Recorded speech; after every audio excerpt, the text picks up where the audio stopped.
હું જય મેલડીમાં બધા મિત્રોને સ્વાગત છે તમારું આપણે ભક્તિ સાગર યુટ્યુબ ચેનલમાં. આપ બધા મિત્રો એમ કેમ સર્વ કુશળ મંગળ હશો તેવી મેલડી માતાજીને પ્રાર્થના કરું છું.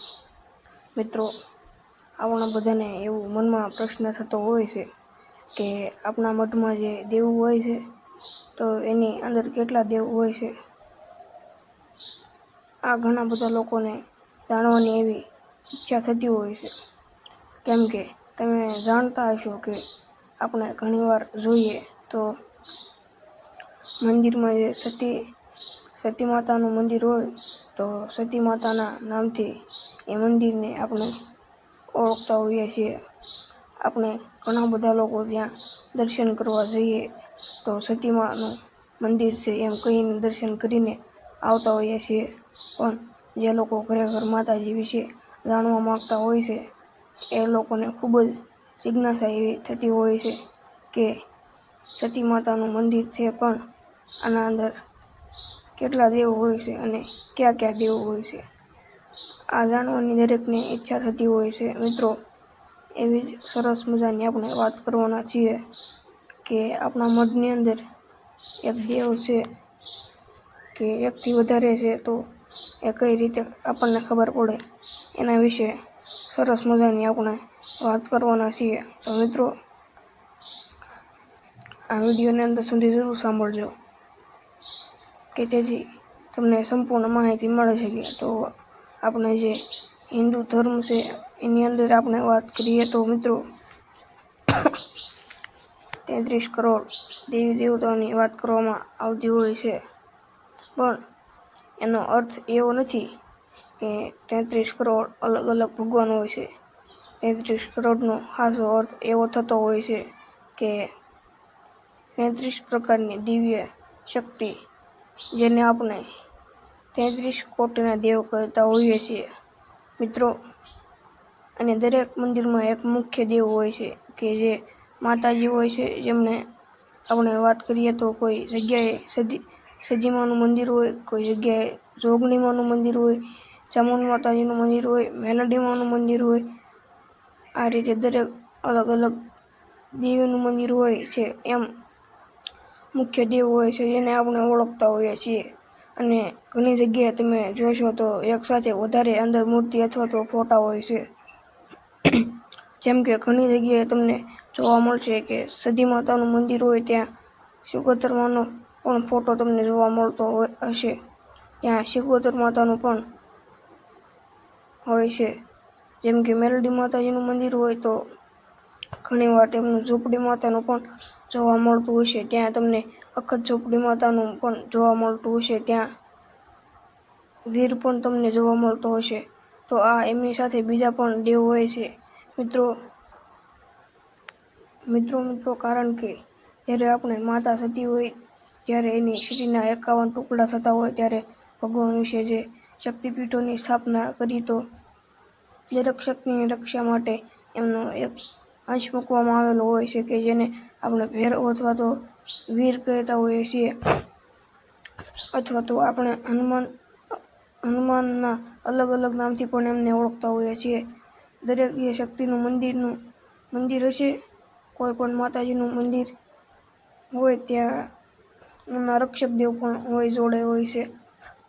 મિત્રો, જે આપણા 33 કોટીના જે દેવ હોય છે એમાં સમાવેશ થતો હોય છે.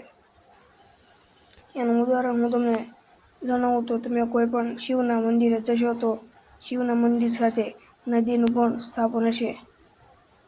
ત્યાં ઘણી જગ્યાએ એની સાથે ગણેશ અને માતા પાર્વતીનું પણ સ્થાન હશે.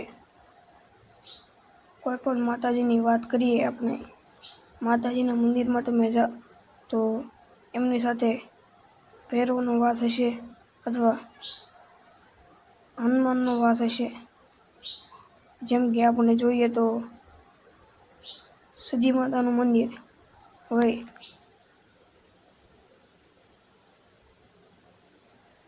સિકોતર માતાજીનું મંદિર હોય તો એ મંદિરમાં તમને એક વીર રૂપી દેવ તમને જોવા મળતો હશે. ઘણી જગ્યાએ નારસંગો વીર હોય અથવા તો કોઈ બીજા વીર ત્યાં વાસ કરતો હોય, પણ એમની સાથે ચોક્કસપણે એક વીર હોય છે. મિત્રો, જેમ આપણે મેલડી માતાજી છે, મેલડી માતાજીની વાત કરીએ તો મેલડી માતાજી સાથે પણ વીર હોય છે.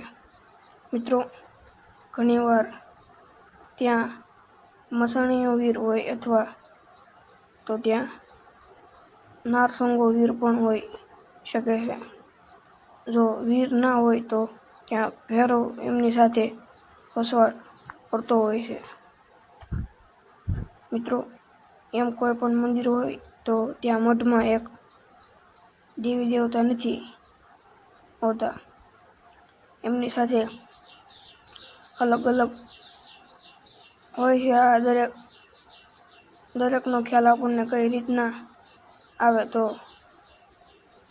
સૌથી પહેલા મિત્રો વાત કરીએ તો જે એનો જાણકાર હોય છે, જે આપણા ભુવા હોય, એમને જો તમે પૂછો તો એ તમને ઘણી વાર જણાવતા હોય છે. ઘણીવાર પેઢી દર પેઢી સમય એવો આવ્યો હોય કે જેના કારણે આપણને જ્ઞાન ના હોય કે આપણા મઠમાં ક્યાં ક્યાં દેવ છે, અથવા તો એક દેવ છે કે એકથી વધારે દેવ છે. પણ મિત્રો, ધ્યાન રાખજો કે ઘણીવાર આપણે નિવેદ માતાજીને ચડતા હોય વર્ષમાં એકવાર, જેમ કે નવરાત્રિ હોય તો નવરાત્રિના આઠમના દિવસે આપણે માતાજીને નિવેદ ચડાવતા હોય છે. તો આ નિવેદની અંદર શું શું થતું હોય છે એના પરથી આપણે અંદાજો લગાવી શકીએ છીએ. જો એક બે માતાજીને આપણે નામ જાણતા હોઈએ અને પૂછતા હોઈએ તો ત્યાં સ્વાભાવિક રીતે તમે જાણતા હશો કે એક સરળતાથી હું તમને જણાવું તો શ્રીફળ થાળી અને એવું થતું હોય છે. ઘણી જગ્યાએ એવું હોય છે કે માતાજીને શ્રીફળ ચડતું હોય, થાળી થતી હોય, એની સાથે ચોખા થતા હોય છે, એની સાથે પૂરી થતી હોય, વળું થતું હોય, તેલની થાળી થતી હોય, આવું પણ ચડતું હોય છે. મિત્રો, જો આવું ચડતું હોય તો સમજી લેવું કે આ દેવ એક નથી, પણ એની સાથે ઘણા બધા દેવો રહેલા છે. મિત્રો, કે જેની અંદર ઝોપડી માતાનો વાસ રહેલો હોય. મિત્રો, જો વડા ચડતા હોય, તેલની થાળી ચડતી હોય તો સમજી લેવું કે એની અંદર કોઈ ઝોપડી માતા છે, જેમાં જહુ ઝોપડી પણ હોઈ શકે, અખત ઝોપડી પણ હોઈ શકે, અથવા તો મસાણી મેલડી પણ હોઈ શકે છે. મિત્રો, ઘણીવાર આપણે બાકરા ચડતા હોય, ઘણી જગ્યાએ અલગ અલગ 7 અણના બાકરા રાંધીને ચડાવવામાં આવતા હોય, અથવા તો ઘણી જગ્યાએ ઘઉંના બાકરા ચડતા હોય છે. પછી ઘણીવાર એવું હોય છે કે આપણે જે હવાશેર ચોખા થતા હોય એની જગ્યાએ ચોખા વધારે થતા હોય, તો આ જે ચોખા થતા હોય, માતાજી જે નિવેદ થતા હોય, એ કોઈ એક બે દેવી દેવતાઓના નથી હોતા. મિત્રો, એની અંદર ઘણી બધી એવી શક્તિઓ રહેલી હોય છે કે જેની અંદર આ નિવેદ થતા હોય છે. તો આમાં એવું છે મિત્રો કે ઘણી જગ્યાએ મંદિર હોય છે આપણા, એમાં મઠમાં જે માતાજી હોય છે એ માતાજી દરેક બહાર પડેલા નથી હોતા, દરેક જાહેર થયેલા નથી હોતા. એમાં મુખ્ય માતાજી એક જ હોય, અથવા તો એની સાથે 2-3 શક્તિઓ એવી હોય છે કે જેના નામ આપણને બહાર પડેલા હોય છે, પણ એના અંદર પણ એવા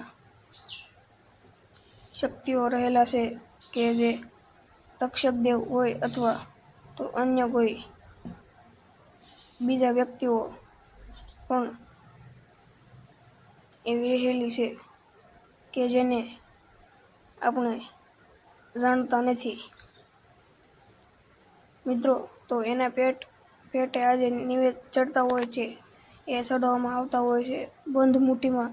એટલા માટે કહી શકાય કે એમના નામ એ બહાર નથી પડતા અને કામ કરતા હોય છે. એટલા માટે એમને આ નિવેદ ચડાવવામાં આવતા હોય છે. તો ખાસ આ નિવેદ પરથી પણ તમે જાણી શકો છો કે આપણા મઠમાં એક માતાજી છે કે એકથી વધારે છે, પણ એટલું યાદ રાખો મિત્રો કે કોઈ પણ મઠમાં એક માતાજી નથી હોતા. એની સાથે કોઈના કોઈ બીજા દેવ હંમેશા રહેલા જ હોય છે. મિત્રો, એની સાથે બીજા દેવ જોડાયેલા હોય છે, જેમ કે રક્ષક દેવ હોય, એ તમારું રક્ષણ કરતા હોય છે, એ પણ જોડાયેલા હોય છે. ઘણી બધી જગ્યાએ તમને જોવા મળશે કે સધીની સાથે નારસંગો વીર પણ જોવા મળશે. તો એમની સાથે કોઈના દેવ શક્તિ રહેલા હોય છે. આમાં એવું હોય છે કે જે મુખ્ય દેવ હોય છે એને આપણે પૂજતા હોઈએ છીએ, પણ સાથે સાથે એમના અંદર જે દેવ રહેલા હોય એ પણ પૂજતા હોઈએ છીએ, અને એ દેવ આપણું કામ કરતા હોય છે. હા મિત્રો, સાચી વાત છે, એ દેવ આપણું કામ કરતા હોય છે. મિત્રો, ઘણીવાર એવું હોય છે કે આપણે મુખ્ય દેવને જે આપણે કોઈ પણ વિનંતી કરતા હોઈએ અથવા તો આપણે કોઈ પણ માનતા હોઈએ, તો એમના અંદર રહેલા જે બીજા દેવ છે એ એમનું કામ કરતા હોય છે. મિત્રો, આમ વારસાગત રીતે એ ચાલતું આવે છે. જો કોઈ ભુવાજી હશે, એ ઉંમરલાયક હશે, એમને તમે પૂછો તો ઘણીવાર તમને આની જાણકારી પણ આપશે, અને ઘણા લોકો આની જાણકારી પણ નહીં આપે. મિત્રો, આ વિડીયો તમે કયા ગામ, તાલુકા, જિલ્લા, શહેરમાંથી જુઓ છો તે કોમેન્ટમાં જરૂર જણાવજો. તો ચાલો મિત્રો, આ વિડીયોમાં આટલું જ. જો વિડીયો તમને ગમ્યો હોય, વિડીયોને લાઈક, શેર જરૂરથી કરજો, અને કોમેન્ટ બોક્સમાં સાચી શ્રદ્ધાથી જય મેલડીમાં લખી દેજો. અને મિત્રો, તમે આ ચેનલમાં નવા આવ્યા હોય તો ભક્તિસાગર યુટ્યુબ ચેનલને સબસ્ક્રાઈબ કરવાનું ભૂલતા નહીં. તો ચાલો, ફરી મળીશું એક નવા વિડીયો સાથે. ત્યાં સુધી જય મેલડીમાં, જય કુળદેવી, હર હર મહાદેવ.